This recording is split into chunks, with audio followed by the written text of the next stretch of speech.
오늘의 말씀은 출애굽기 34장 18절부터 35절까지 말씀입니다. 너는 무교절을 지키되 내가 내게 명령한 대로 아비벌 그 절기에 이레 동안 무교병을 먹으라. 이는 내가 아비벌에 애굽에서 나왔음이니라. 모든 첫 태생은 다 내 것이며 내 가축의 모든 처음 난 수컷인 소와 양도 다 그러하며 나귀의 첫 새끼는 어린 양으로 대속할 것이요 그렇게 하지 아니하려면 그 목을 꺾을 것이며 내 아들 중 장자는 다 대속할지며 빈손으로 내 얼굴을 보지 말지니라. 너는 엿새 동안 일하고 일곱째 날에는 쉴지니 밭 갈 때에나 거둘 때에도 쉴지며 칠칠절 곧 맥추의 초실절을 지키고 새말에는 수장절을 지키라. 너희의 모든 남자는 매년 3번씩 주 여호와 이스라엘의 하나님 앞에 보일지라. 내가 이방 나라들을 내 앞에서 쫓아내고 내 지경을 넓히리니 내가 매년 3번씩 여호와 내 하나님을 뵈려고 올 때에 아무도 내 땅을 탐내지 못하리라. 너는 내 제물의 피를 유교병과 함께 드리지 말며 유월절 제물을 아침까지 두지 말지며 내 토지 소산에 처음 익은 것을 가져다가 내 하나님 여호와의 전에 드릴지며 너는 염소 새끼를 그 어미의 저주로 삼지 말지니라.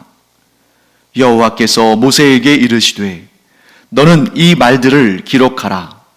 내가 이 말들의 뜻대로 너와 이스라엘과 언약을 세웠음이니라 하시니라.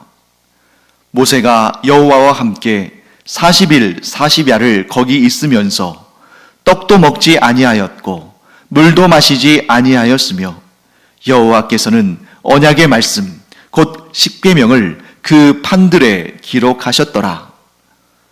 모세가 그 증거의 2판을 모세의 손에 들고 시내산에서 내려오니 그 산에서 내려올 때에 모세는 자기가 여호와와 말하였으므로 말미암아 얼굴 피부에 광채가 나나 깨닫지 못하였더라.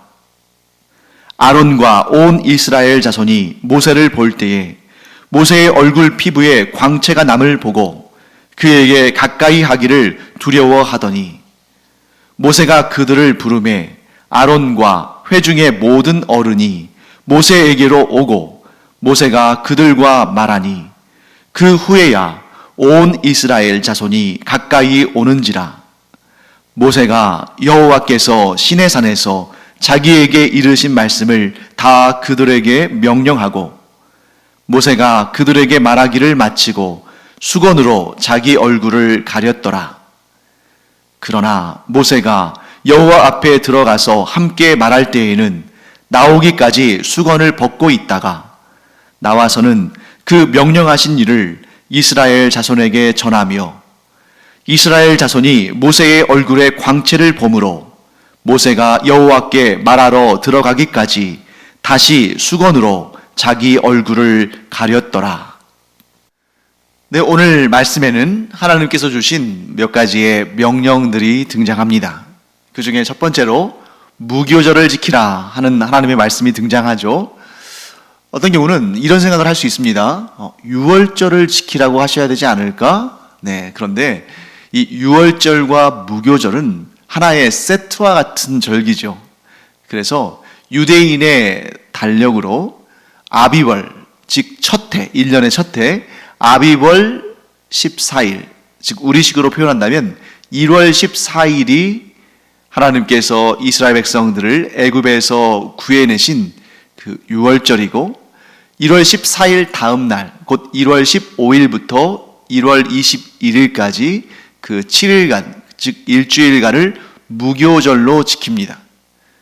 그래서 유월절 1월 14일, 그리고 무교절 1월 15일부터 21일까지 이 8일간이 전체적으로 무교절의 절기다, 이렇게 말해도 무방합니다. 그래서 유월절과 무교절은 서로 연이어 붙어 있는 하나의 세트로 여긴다라고 우리가 볼 수 있는 것이죠. 자, 하나님께서 뭐라고 말씀하시냐면 너희는 아비벌에 무교절을 지킴으로 말미암아 하나님께서 애굽에서 너희를 구해내신 그 구원의 역사를 기억하라 라고 말씀하십니다. 그게 너무나 중요한 일이기 때문이죠. 자, 그런데 이런 생각 한번 해보지 않으셨습니까?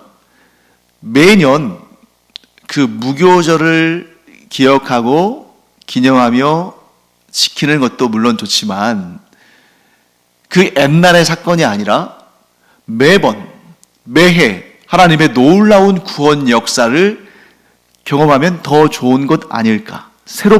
새로운 하나님의 구원 역사를 경험한다면 마치 이는 어떤 생각과 같냐면 나는 내 삶에 날마다 기적을 체험했으면 좋겠다. 나는 과거에 하나님께서 나에게 어떠한 은혜를 베푸셨는지, 과거에 하나님께서 나에게 어떠한 놀라운 기적을 베푸셨는지 그것을 기억하고 기념하는 것, 그것도 물론 좋겠지만 그보다는 나의 하루하루, 나의 평생토록 계속 새로운 기적을 체험했으면 좋겠다. 이렇게 말하는 분이 계실 수 있습니다. 요즘에 제가 온라인 성경 공부를 인도할 때 그 성경 공부에 모인 분들에게 처음에는 이렇게 질문합니다. 한 주간 어떻게 지내셨어요? 그러면 그 중에 가장 많이 나오는 답이 뭐냐면 평소와 똑같이 그냥 그렇게 잘 지냈습니다 하는 말이 제일 많이 나오죠. 그런데 그게 어떻게 보면 좀 무료할 수 있게 느껴지고 또 무료한 것처럼 느껴지고 좀 심심하게 여겨질 수도 있습니다만 사실 그 답이 가장 좋은 답, 가장 평안한 답, 가장 복된 답입니다. 하나님께서 늘 제게 평강을 주시고 또 평안을 주시고 평탄하게 하셔서 이렇게 오늘도 평안함을 누립니다 하는 그런 답이지 않겠습니까? 그런데 만일 나의 삶에서 날마다 기적을 경험하기를 원한다. 이래서 하나님께 하나님 저의 삶에서 날마다 기적을 경험하게 하여 주시옵소서. 사실 그러한 기도와 그러한 간청은 굉장히 좀 위험할 수도 있다. 왜냐하면 기적이라는 것이 무엇입니까? 아주 특별한 하나님의 역사 아니겠습니까? 그런데 그 특별한 하나님의 역사가 있기 위해서는 특별히 고통스럽고 특별히 두렵고 특별히 문제가 있는 일이 있을 때 특별한 기적이 일어나는 거 아니겠습니까? 일상의 평안함과 일상의 복락과 일상의 안정감과 일상의 형통함이 있을 때 굳이 우리는 기적을 경험하지 않아도 되는 거죠. 그러한 일상의 평안과 평강이 일상의 형통과 평탄이 그것이 곧 기적의 하나님께서 나와 함께 하신다는 그러한 증거 아니겠습니까? 그래서 이스라엘 백성들도 마찬가지죠. 만일 하나님께서 이스라엘 백성들에게 매년마다 그들이 이전에 경험하지 못한 새로운 기적들, 새로운 구원 역사를 주신다면 물론 그들이 하나님의 기적을 많이 경험하고 하나님의 놀라운 역사를 많이 경험하는 그런 기쁨과 감격과 새로움과 이런 것들은 있겠습니다만 그런데 그런 일이 일어나기 위해서 계속해서 그런 어려움과 힘든 것들을 경험해야 한다면 그것도 얼마나 무서운 일인가.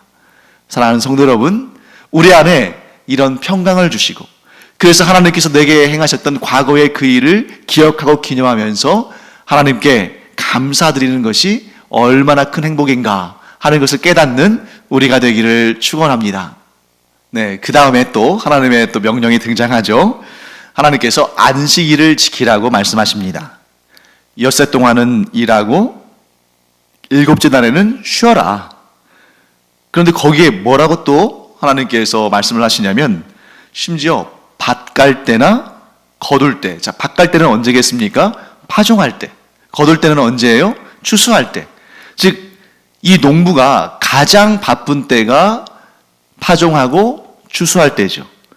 그러니까 너의 삶에서 1년 가운데 가장 바쁜 때라 할지라도 그래서 너의 일상의 삶 가운데에 가장 분주하고 가장 중요하고 가장 소중한 때라 할지라도 하나님께서 명하신 이 안식일을 지키는 계명을 반드시 실천하라 하고 말씀하시는 것입니다.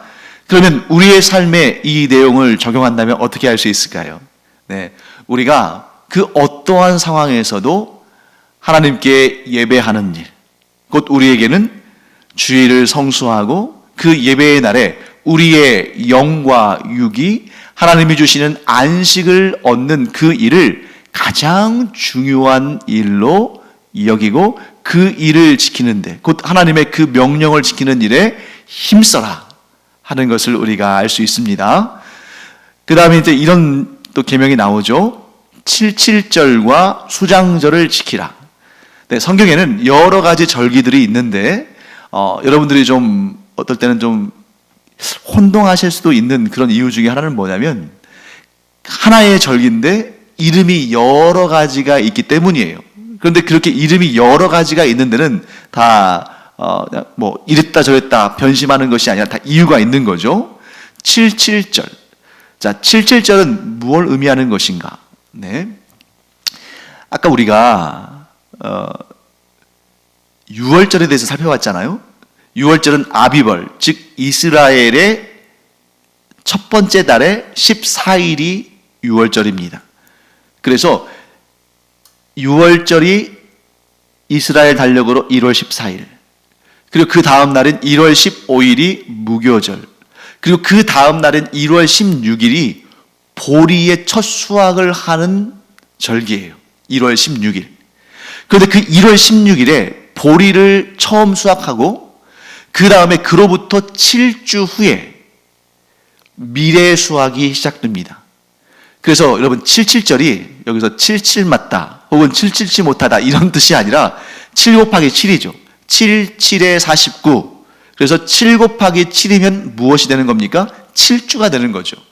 그래서 보리를 거두는 절기인 보리의 첫 수확일인 1월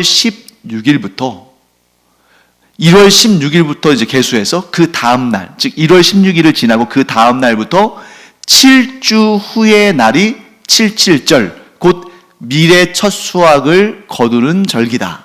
이렇게 표현되는 거죠. 그런데 이 77절을 다른 말로는 맥추절이라고도 합니다.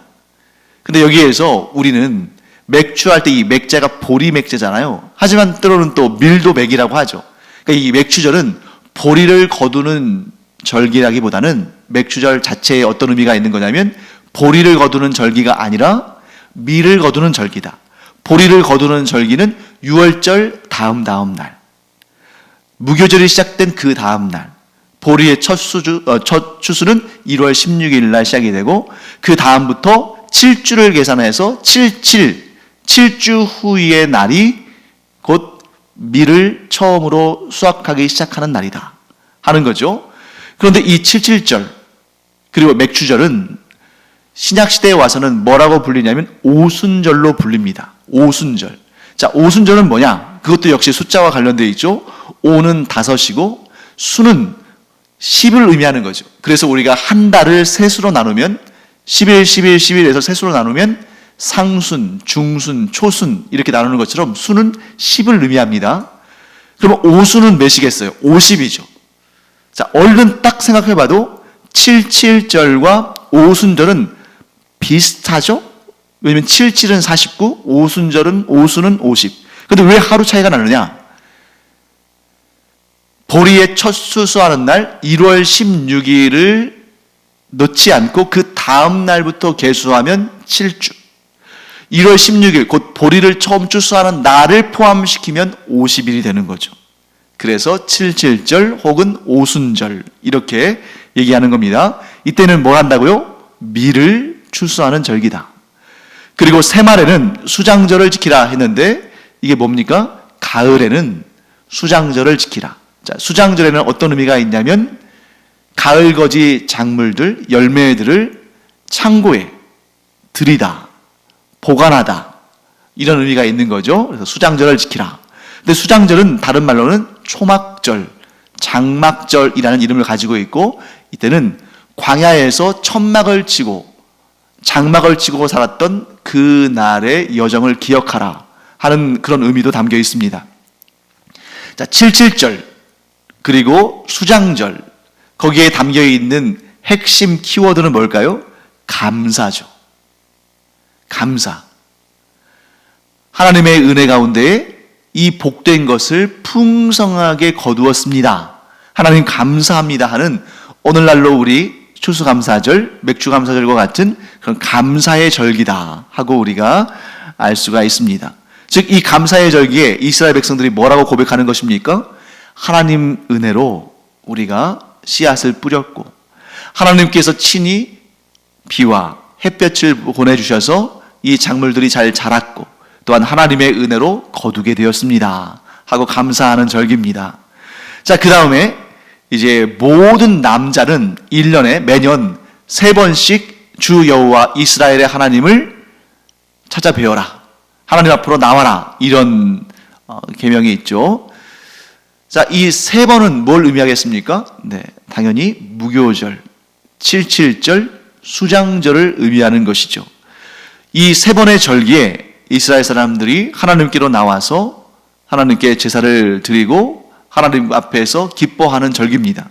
그런데 본문을 보면 모든 남자들은, 이스라엘의 모든 남자들은 1년에 3번씩 하나님 앞에 나와서 하나님 앞에 자기를 뵈어라, 자기의 얼굴을 보여드려라, 이제 이런 말씀인데, 여기에서 모든 남자는 단지 남자들만을 의미하는 것은 아니겠죠. 왜냐하면 이스라엘은 무엇인가를 이야기할 때 대표를 내세우는 경향이 있으니까 모든 남자라는 것은 각 가정의 가장을 의미하는 것일 것이고, 그 가정의 각 가정의 가장들이 여호와 앞에 선다는 것은 곧 그 가정이 여호와 하나님 앞에 서서 감사의 제사를 드린다는 것을 의미하는 것입니다. 그렇기 때문에 이 무교절과 77절과 수장절은 이스라엘의 모든 사람들이 하나님께 감사드리고 하나님께서 행하신 놀라운 역사들을 기억하고 기념하며 하나님을 찬양한다, 하나님께 제사를 드린다, 하나님 앞에서 기뻐한다, 이런 의미를 가지고 있습니다. 자, 그런데 여기에서 아주 중요한 말씀이 등장하죠. 자, 23절과 24절 말씀을 제가 한번 읽어보겠습니다. 너희의 모든 남자는 매년 3번씩 주 여호와 이스라엘의 하나님 앞에 보일지라. 내가 이방 나라들을 내 앞에서 쫓아내고 내 지경을 넓히리니 내가 매년 3번씩 여호와 내 하나님을 뵈려고 올 때에 아무도 내 땅을 탐내지 못하리라. 자, 너무 은혜로운 말씀이잖아요. 자, 이 하나님의 말씀 안에는 인간의 나약함과 두려움과 걱정과 근심을 너무나 잘 아시는, 곧 사람이 두려워하고 근심하고 염려하고 불안해하고 무서워하는 그러한 연약한 존재라는 것을 하나님께서 너무 잘 아신다는 거죠. 한번 생각해 보십시오. 자, 오늘날도 마찬가지입니다. 어떤 한 나라가 다른 나라를 쉽게 침략하지 못하는 이유가 있습니다. A라는 나라가 있고 B라는 나라가 있을 때 A라는 나라가 엄청 강한, B라는 나라보다 훨씬 강한 국력을 가지고 있어도 이 B라는 나라를 쉽게 공격하지 못해요. 왜냐하면 B라는 나라가 공격을 받을 때에 온 힘을 다해서 결사 저항하기 때문에 그런 것도 있지만, 아무리 그래도 A라는 나라의 국력으로, 그들의 전쟁의 능력으로 얼마든지 이길 수가 있지만, 그렇게 해서 이 A라는 나라가 B라는 나라를 침략했을 때 난데없이 C라는 나라가 온 군대가 파견된 그 텅 빈 무주공산 같은 이 A라는 나라를 침략해서 그 나라를 함락시킬 수 있거든요. 그러니까 이 전쟁이라는 것이 내가 상대방보다 얼마나 강한가, 그래서 내가 그 나라를 무너뜨릴 수 있느냐 없느냐, 그것만 생각한다고 되는 것이 아니라, 내가 나의 나라를 떠나서 출병했을 때 누가 우리의 뒤통수를 치지 않을까, 우리가 출병한 사이에 우리의 나라를 침략할 만한 그러한 나라가 있지 않을까, 이걸 항상 염두에 둬야 되는 거죠. 즉 공격만 하다가 수비를 놓치면 나라가 오히려 망하는 것입니다. 같은 원리로 이스라엘의 모든 남자들이 이 세 개의 절기에 여호와 하나님을 뵈려고 자기의 처소를 떠났습니다. 그것도 무교절, 칠칠절, 수장절, 정해진 절기잖아요. 그러니까 주변 나라에서 모를 리가 없겠죠. 야, 이스라엘 사람들은 무교절과 칠칠절과 수장절에 모든 남자들이, 즉 전쟁에 나갈 장정들이, 전쟁터에서 싸울 만한 그런 장병들이 여호와 하나님을 뵈려고 올라간단다. 그때가 절호의 찬스가 아니냐 하는 것을 너무나 잘 알겠죠. 그러한 상황도 아시고, 또 이스라엘 사람들이 그것을 걱정하는 것도 아시기 때문에 하나님께서 뭐라고 말씀하시냐면, 너희들 걱정하지 말아라. 내가 이방 나라들을 네 앞에서 쫓아내고 너희의 지경을 넓혀주겠다. 그래서 너희가 매년 3번씩 나를 보려고 올 때에 아무도 내 땅을 탐내지 못할 것이다. 얼마나 하나님께서 우리의 그 이스라엘 백성들에게 큰 은혜를 베푸신 것입니까? 그런데 모든 사람들이 이 하나님의 약속을 믿지는 않았을 것입니다. 이 약속을 믿고 하나님의 명령에 순종해서 그 3번의 절기에 하나님을 뵈려고 가는 자들은 그들 안에 무엇이 있음을 증명하는 것입니까? 두려움을 내쫓는 그들의 믿음의 조상인 아브라함의 믿음이 있음을 스스로 증명하는 것입니다. 여러분, 아브라함을 기억해 보십시오. 아브라함이 하나님의 부르심을 받고 길을 떠날 때 그가 그 먼 땅, 그 메소포타미아 지역에서 그 당시에 세계의 가장 문명이 발달한 곳에서 가장 문명이 더디게 발전한, 그러니까 그 당시만 하더라도 굉장히 야만적인 곳이라고 할 수 있는 그곳으로 발걸음을 뗄 때, 한 번도 가본 적이 없는 그곳으로, 어떤 위험이 도사리고 있는지 알 수 없는 그곳으로 갈 때 믿음이 없었으면 그 발걸음을 뗄 수 없었다. 그렇기 때문에 아브라함이 하나님을 믿음에, 하나님께서 그 믿음을 의로 여기시고 아브라함이 그 믿음의 발걸음을 뗄 때에 하나님께서 그에게 예비하신 모든 은혜를 부어주시며 그로 하여금 복의 근원이 되게 하셨다 하는 것을 우리가 알지 않습니까? 지금 이 이스라엘 백성들은 다 아브라함의 후손들입니다. 이스라엘 말 자체가 야곱의 12아들들의 후손들이니까 야곱은 아브라함의 손자 아니겠어요? 그러니까 지금 이스라엘 사람들은 모두 다 육체적으로는 아브라함의 후손들입니다. 하지만 그들이 모두 육신으로는 아브라함의 후손들이지만 그들이 믿음으로는 다 아브라함의 후손은 아닌 것입니다. 어떤 이는 아브라함의 믿음을 계승했고 어떤 이는 아브라함의 믿음에 따르지 않은 것입니다. 그런 믿음을 갖고 있지 않는 것입니다. 사랑하는 성도 여러분, 두려움을 내쫓는 힘은 외부에 있는 것이 아니라 자신 안에 있는 믿음에 있는 것입니다. 하나님을 믿는 믿음으로 말미암아 두려움을 내쫓는 것이지, 내가 아무리 강하다고 해도 어딘가는 나보다 강한 자가 있지 않겠습니까? 설령 내가 이 세상에서 가장 강하다 할지라도 내가 이 대자연의 위세 앞에서 감히 떵떵거릴 수 있습니까? 그러니 사람이란 존재는 자기를 아무리 키우고 자기를 아무리 강하게 만들어도 불안하고 두렵고 걱정과 염려와 근심이 있을 수밖에 없는 존재입니다. 우리 안에 걱정, 근심, 두려움이 있는 것은 당연한 거예요. 사람이면 다 있는 것입니다. 그런데 어떤 사람은 하나님을 믿음으로 그 두려움을 내쫓고 어떤 사람은 하나님을 믿지 못함으로 그 두려움 가운데 멈춰 서 있습니다.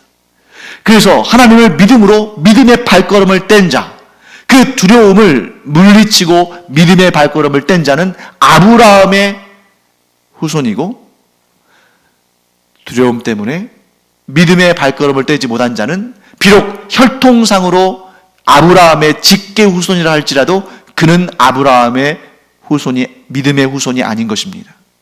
사랑하는 성도 여러분, 우리 모두가 하나님을 믿음으로 말미암아 두려움을 내쫓는 아브라함의 믿음을 갖는 그러한 영적인 아브라함의 후손들이 되기를 간절히 축원합니다.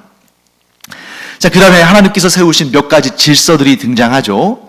자, 하나님께 드리는 제물은 유교병과 함께 드리지 말라라는 계명을 말씀하십니다. 자, 왜 하나님께 제물을 드릴 때에 유교병을 드릴 수 없는가? 자, 유교병은 뭡니까? 누룩이 들어간 빵이죠. 그의 반대말은 무교병이죠. 무교병은 누룩이 들어가지 않은 빵입니다. 그러니까 하나님은 하나님께 제사를 드릴 때에 무교병과 함께 드려라, 이렇게 말씀을 하시는 거예요. 자, 왜 그러냐면 하나님은 거룩하고 순결한 것을 요구하십니다. 즉, 하나님께서 우리를 보실 때에 죄가 우리 안에 끼어 들어가 있으면 우리가 하나님을 뵙는 것이 오히려 저주가 되고 두려움이 됩니다. 왜? 죄를 품고서 하나님을 만난 자는 다 멸망당하니까. 그래서 우리가 예수 그리스도의 보혈로 죄 씻음을 받고 하나님 앞으로 나아가는 하나님의 자녀들이 된 거 아니겠습니까? 같은 원리예요. 밀가루를 가지고 빵을 만들어서 하나님께 드릴 때에 거기에 무엇인가 다른 불순물을 섞지 말아라, 누룩을 섞지 말아라. 순수한 밀가루로 만든 무교병을 하나님께 드려라. 왜? 그것이 곧 정결함, 거룩함, 성결함을 상징하는 것이기 때문입니다. 이 빵을 맛있게 하려면 누룩을 넣어야겠죠. 하지만 하나님은 맛있는 빵을 요구하신 것이 아니라 거룩하고 성결하고 깨끗한 빵을 원하신다. 하나님은 우리의 인생을 바라보실 때에 우리의 인생이 세상적으로 화려하고 멋지고 인기 있고 재능 있고 좋은 그러한 사람들의 평판을 듣고 이러한 인생을 우리에게 요구하시는 것이 아니라 하나님께서 우리에게 요구하시는 것은 거룩하고 순결하고 성결한 인생이다. 내가 세상에서 칭찬받지 못하고 세상에서 사람들이 나를 주목하지 아니하고 세상 사람들이 오히려 손가락질한다 할지라도 내가 하나님 앞에 정결하고 성결하고 순결한 자로 나를 가꾼다면, 나를 그렇게 성결하게 하나님 앞에 드린다면 하나님은 그것을 거룩한 산제사로 받으시고 기뻐하신다 하는 것을 우리는 알아야 됩니다.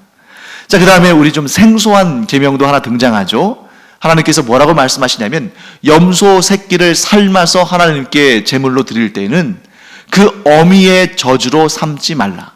자, 여기에 대해서는 구체적인 이유를 하나님은 말씀하지 않으셨지만 우리는 알 것 같습니다. 하나님은 생명과 인권을 존중하시는데 심지어 짐승들의 그 생명의 소중함도 그들은 사람이 아니니까 동물권도 하나님은 존중하시고 인정하신다는 거죠. 그러니까 이 염소 새끼를 삶아서 하나님께 드리는 것은 제사의 한 방법이니까 그것은 마땅히 해야 할 일인데 그때 물이나 이런 걸 가지고 삶아서 드려야지 그 염소 새끼가 방금 전까지 먹던 그 어미의 젖을 짜서 그 젖으로 이 염소 새끼를 삶는 것은 생명의 존엄함을 너무 비참하게 만드는 것이다. 그런 것이죠. 그래서 하나님께서는 그것을 뭐라고 규정하신 거냐면 잔인한 제사는 원치 않는다. 하나님은 잔인한 방법으로 드리는 제사를 원치 않으신다. 그래서 하나님께서 이 몰렉신에게 제사 드리는 방법으로 하나님께 제사하는 것을 완전히 금하시고 그런 방식으로 제사하는 자는 반드시 사형이다. 이렇게 말씀하셨어요. 이게 뭐냐면 몰렉신에게 제사를 드리는 방법은 자기의 자식을 죽여서 제물로 드리는 것입니다. 이게 몰렉신 아주 끔찍한 제사 방법이죠. 하나님께서는 나는 몰렉신에게 제사를 드리는 방법을 가증히 여기고 그렇게 제사하는 자는 반드시 이스라엘에서 끊을지어다. 이렇게 말씀하신다는 거죠. 즉 하나님은 잔인한 것을 요구하지도 않으시고 원하지도 않으시고 미워하신다 하는 것을 우리가 알 수 있습니다. 자, 마지막으로 오늘 본문에 얼굴에서 광채가 나는 모세의 이야기가 등장하죠. 자, 모세가 시내산에서 40일 동안 밤낮으로 금식하며 하나님을 대면하여 만나고 하나님의 말씀을 듣고 또 하나님께 언약의 두돌판, 두 번째 언약의 두돌판, 첫 번째 것은 모세가 금송아지를 섬기는 이스라엘 백성들을 보고 화가 나서 깨뜨렸잖아요. 두 번째 언약의 두 돌판을 주셔서 이제 모세가 40일이 지나서 시내산에서 내려옵니다.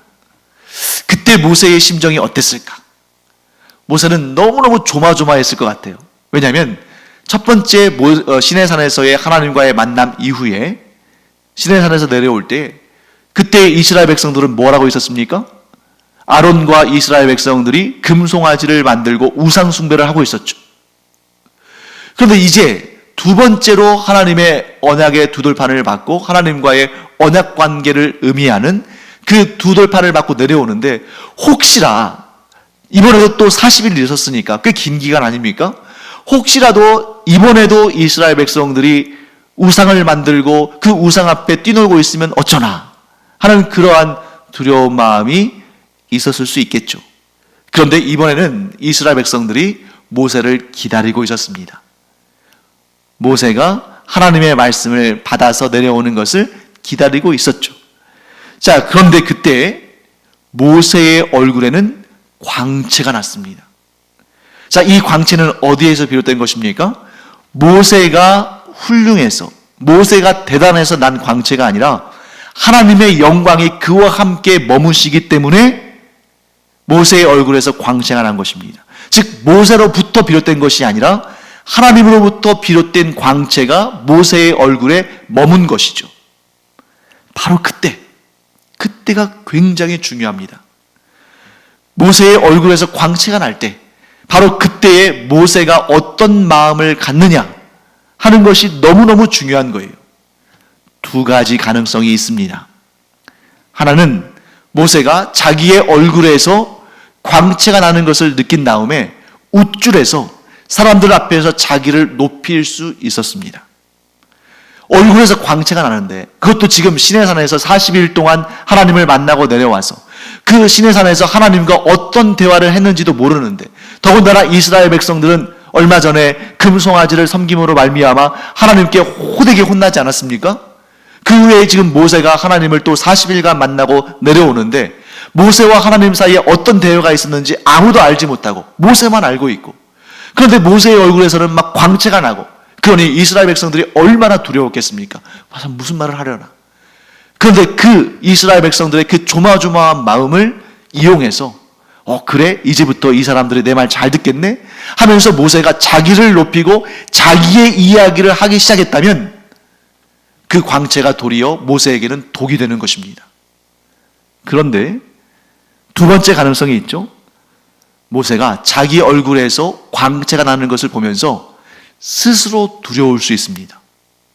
이 광채는 내 것이 아닌데, 이 광채는 하나님의 것인데, 그러면 내가 내 얼굴에서 하나님이 주신 하나님의 임재의 상징인 광채가 나타나는데 내가 말을 함부로 해서는 안 되겠구나. 내가 이전에는 이런 말도 저런 말도 내가 하고 싶은 대로 했지만 내 얼굴에서 이 광채가 나는 이때에는 내가 함부로 말해서는 안 되겠구나. 내가 말을 하면 그것이 하나님의 말이 전달되는 것인데 내가 함부로 말했다가 하나님의 영광을 가로채거나 하나님의 그 위엄을 저해하는 그러한 말을 해서는 안 되겠구나. 말 조심을 해야겠구나 하고 더 겸비하고 더 겸손하게 하나님 앞에 섰을 가능성이 있습니다. 너무나 감사하게도 모세는 두 번째 일을 했죠. 그래서 모세는 하나님 앞에 설 때는 수건으로 얼굴을 가리지 않았지만 이스라엘 백성들 앞에 서서 말할 때는 수건으로 얼굴을 가렸습니다. 왜 그랬을까요? 이스라엘 백성들이 자기 얼굴에서 나오는 광채를 보고 두려워했기 때문에 가린 것도 있지만 또 한 가지는 무엇일까요? 이스라엘 사람들이 광채가 나는 모세의 얼굴에 주목하지 아니하고 모세의 입에서 나오는 하나님의 말씀에 주목하도록 하기 위한 것입니다. 지금 이 이스라엘 백성들은 얼마 전만 하더라도 이 금송아지를 섬기는 그 우상 숭배의 그 가증한 짓을 하지 않았습니까? 이 사람 안에 있는 이 죄성은 눈에 보이지 않는 하나님에 주목하기보다는 눈에 보이는 무엇인가를 주목하고 그것을 따르고자 하는 그런 패역한 마음이 있다는 것을 우리가 잘 알 수 있습니다. 그런데 모세의 얼굴에서 광채가 나면, 그래서 모세가 그 광채를 가리지 않으면 이스라엘 사람들이 어떻게 하겠어요? 모세를 하나님처럼 생각하는 사람들이 분명 나오겠죠. 그것은 이스라엘 백성에게도 모세에게도 좋지 않은 것입니다. 그래서 모세가 자기의 얼굴에 주목하지 않도록, 그리고 이 이스라엘 백성들이 온전히 모세의 입에서 나오는 하나님의 말씀에만 주목하도록 그렇게 한 것입니다. 그래서 모세가 얼굴에 수건을 씀으로 말미암아 둘 다 살게 된 거죠. 모세 스스로도 교만하지 아니하고 또 이스라엘 백성들도 모세를 우상처럼 섬기지 않고 하나님의 말씀에 주목한, 그래서 모세는 자기가 얼굴에 수건을 쓰고 오직 하나님께로부터 들은 그 말씀만 전달했겠죠. 사랑하는 성도 여러분, 이 상황을 우리의 삶 가운데 적용해 봐야 됩니다. 우리의 인생 가운데 가장 위험할 때가 언젠가, 내가 하는 일이 잘 안 되고 내가 실패하고 내 마음이 가난해지고 이럴 때가 우리의 인생에 있어서 가장 큰 위기가 아닙니다. 우리의 인생에 있어서 가장 큰 위기는 내 얼굴에서 빛이 날 때, 내가 하는 일들이 사람들 앞에서 주목받을 때, 내 말 한마디 한마디가 사람들에게 영향을 미칠 때, 그때가 우리의 인생 가운데 가장 큰 위기다. 그때 우리가 모세가 한 것처럼 내 얼굴의 광채를 가리고 오직 내 입에서 선포되어지는 하나님의 말씀에 사람들이 주목하게 해야 됩니다. 그래서 우리가 가끔씩 이런 시상식이나 이러한 사람들이 아주 영광을 얻을 때, 그때 어떤 크리스찬이, 어떤 그리스도인이 그 영광스러운 자리에서 자기를 드러내지 아니하고 이 모든 것은 하나님의 은혜입니다 라고 겸손히 자신을 낮추고 하나님을 높일 때 얼마나 은혜가 됩니까? 우리 모두가, 또 우리의 자녀들이, 우리 후손 대대로 그와 같이 그 영광스러운 자리에서 나를 가리고 하나님을 높이는, 하나님께 모든 영광을 올려드리는 그러한 은혜가 있길 바라고, 그러한 일이 우리의 가문 대대로 이어지는 가문의 전통이 되기를 간절히 축원합니다. 그렇게 할 때 하나님께서 얼마나 자랑스럽게, 또 얼마나 마음 편하시게 우리를 높이시고 우리의 얼굴에 빛이 나게 하시겠습니까? 그래서 우리가 높아질 때, 우리의 얼굴에서 빛이 날 때, 사람들이 우리를 주목할 때 거기에서 나를 감추고 하나님의 영광을 드러내는 그런 우리 모두가 되어서 하나님께 칭찬받고 하나님을 기쁘시게 하고 하나님께 상 받는 우리가 되기를 간절히 축원합니다. 기도하겠습니다. 하나님 감사합니다. 모세가 얼굴에서 광채가 날 때 그 광채를 수건으로 가리고 오직 하나님의 말씀만을 선포한 것처럼 저희도 사람들 앞에서 저희들을 내세우고 자랑하는 것이 아니라 하나님만을 드러내고 하나님께 영광 올려드리고 하나님의 말씀을 선포하는 주의 사람들 되게 하여 주시옵소서. 감사드리며 예수님의 이름으로 축복하며 기도합니다. 아멘.